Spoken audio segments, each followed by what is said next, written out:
മുത്തൂറ്റ് ജീവനക്കാരുടെ ഇൻഷുറൻസ് ആനുകൂല്യം തട്ടിയെടുത്ത കേസിൽ മുൻ CGM, മുൻ CEO എന്നിവരെ പോലീസ് ചോദ്യം ചെയ്തു. എറണാകുളം സൗത്ത് SI അനിലിന്റെ നേതൃത്വത്തിലായിരുന്നു ചോദ്യം ചെയ്യൽ.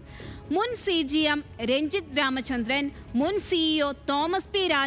രാജൻ എന്നിവർ ചേർന്ന് 12 കോടി രൂപ തട്ടിയെടുത്തു എന്നാണ് കേസ്.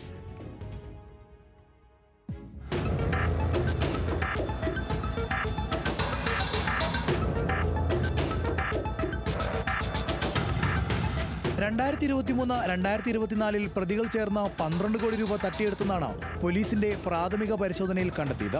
ബിസിനസ് വർദ്ധിപ്പിക്കാൻ വിവിധ ഇൻഷുറൻസ് കമ്പനികൾ മുത്തൂറ്റ് ജീവനക്കാർക്ക് വിതരണം ചെയ്യാൻ നൽകിയിരുന്ന പാരിതോഷിക തുക, സമ്മാന കൂപ്പൺ, വിദേശയാത്രാ സൗകര്യങ്ങൾ തുടങ്ങിയവയാണ് ഇരുവരും സ്വന്തം പേരിലാക്കിയത്. കൂടാതെ മറ്റ് തിരിമറികളും നടത്തി. പോലീസ് കേസെടുത്ത ഉടൻ ഇരുവരും മുൻകൂർ ജാമ്യത്തിന് ശ്രമിക്കുകയായിരുന്നു. ഇൻസെന്റീവ് ഉൾപ്പെടെ തിരിമറി നടത്തി കോടികൾ തട്ടിയെടുത്ത പ്രതികൾ പോലീസിന് മുന്നിൽ ഹാജരാകണമെന്ന എറണാകുളം ACJM കോടതി ഇടക്കാല ഉത്തരവിട്ടു.